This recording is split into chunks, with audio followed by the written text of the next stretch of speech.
Okay, so imagine this for a second. Top government officials, right? People handling really sensitive national security stuff. Hmm. And they're conducting critical business, not on the secure government systems you'd expect, but on private email, like totally unsecured accounts. Yeah. How does that even happen? It sounds like something, straight out of a spy novel, doesn't it? It really does. So a bit shocking.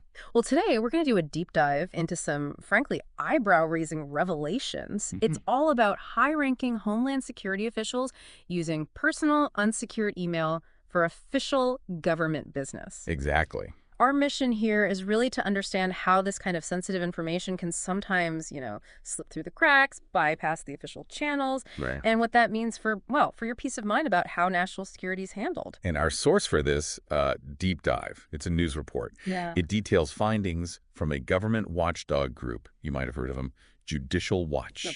And these findings, they came out of Freedom of Information Act requests, FOIA requests, and actually a lawsuit that followed. A lawsuit. Wow. Yeah. So we'll look at, who's involved, what exactly they found in these documents, and crucially, why it matters so much for national security, for government transparency. Right. This isn't just like a technical glitch thing. It's about the bigger implications, how sensitive info is managed or maybe mismanaged at the very top. Okay, so understanding how this came out is important then. You mentioned Judicial Watch. Yes, exactly. Yeah. The source says it stems from them releasing this pretty substantial set of documents, 216 pages. 216 pages. Okay. And what was in there? What grabbed the attention? Well, it seems there were numerous messages, either to or from the former Homeland Security Secretary, Jay Johnson, and not just him, but 3 other top DHS officials as well. And the key thing, all these messages were sent using private, web-based email accounts, the kind that aren't built for government-level security. Not the .gov addresses. Definitely not .gov. And what's really interesting here, kind of fascinating, is the journey these documents took to even become public. Right, the lawsuit you mentioned. Exactly.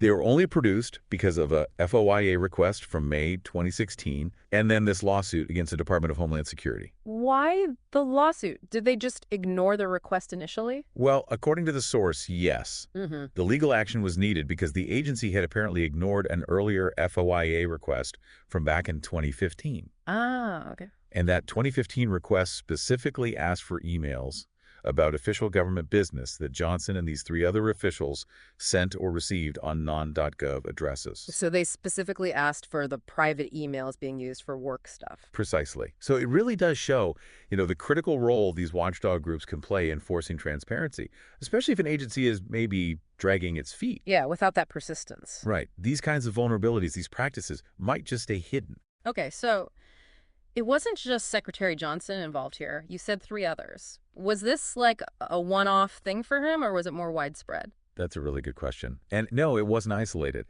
Beyond Johnson, the documents confirmed that Deputy Secretary Alejandro Mayorkas, Okay. Chief of Staff Christian Marone, and the General Counsel Stephen Bunel were also found using non-official email accounts for official business. Wow, okay. So multiple high-level people. Yes. Which, it suggests more of a pattern, doesn't it? Not just a single person's lapse, but maybe a more pervasive practice. And when we say personal accounts, what does that actually mean in terms of security risk? Well, typically we're talking about, standard consumer email services, Gmail, Yahoo, that sort of thing.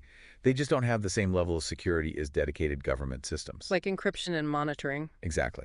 Robust encryption, auditing capabilities, dedicated threat monitoring, things that secure government networks are specifically designed for. Using personal accounts creates a pretty significant security gap, a vulnerability. Okay, this next detail from the source material, this really takes it up a notch. From concerning to, well, frankly, alarming. It points to a specific email. It was from the Kuwaiti ambassador, sent to Secretary Johnson, on his unsecured private account. Okay. And it wasn't just like scheduling a coffee.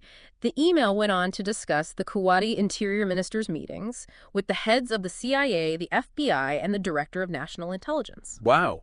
On a private server. On a private, unsecured server. Think about that coordination. Top intelligence, top law enforcement heads, discussed on an unsecured email. Yeah, that's incredibly serious. Putting that into context, I mean, in Email discussing meetings at that level, CIA, FBI, D&I heads on an unsecured private account. It's hard to believe. It really is. This isn't just, a slip-up. It's a pretty stark reminder of how easily the whole structure of national security could potentially be undermined. Right. By things that seem mundane, like just sending an email. If the proper protocols aren't followed rigorously, it basically creates, like, a soft spot in our digital defenses. So beyond the shock of that specific Kuwaiti email, what does this imply more broadly, systemically? Is it like a cultural issue in high-level government comms, or maybe just policies not being enforced clearly enough? That's the million-dollar question, isn't it? Yeah. You could maybe argue, okay, in an emergency, maybe speed matters more than security for a moment.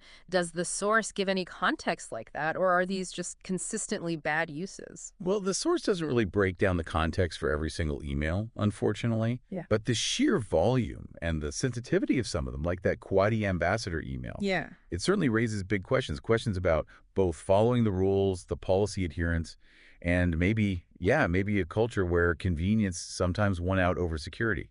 Even if urgency is sometimes a factor. Right. Even then, you'd expect the standard procedure for such high-level stuff to absolutely prioritize secure channels. That should be baked in. So the fact that we see this repeatedly suggests it's an ongoing issue. It does suggest that, yeah. That despite likely having clear policies on the books, actually getting everyone to comply consistently remains a significant ongoing challenge. Okay, so let's try and pull this together.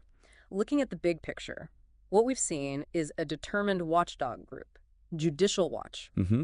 Through FOIA and a lawsuit. Right. Through persistence, basically uncovering this extensive use of unsecured private email by top DHS officials. We're talking former Secretary Jay Johnson and others. For official and even highly sensitive government business. And that vulnerability, just laid bare by that one email discussing meetings with the heads of the CIA, FBI, Director of National Intelligence, all on an unsecured server, it just highlights the huge stakes involved here. Absolutely. And stepping back even further, the source material itself, it explicitly frames these findings, these discoveries, within the context of, earlier public debates we've all heard about private email servers being used for government business. Right. This isn't the first time this issue has come up. Not at all. And that brings us to a really important question, I think, for all of us, for you listening. Yeah. What does it tell us when we repeatedly see high-level officials using unsecured private channels for sensitive communications? What does it say about the ongoing challenges of information security inside the government? Exactly. And maybe just as importantly, what does it mean for your trust, your confidence in how critical national security information is actually being protected? Definitely something to think about. Yeah. Something to really consider as we, navigate this increasingly digital world we live in.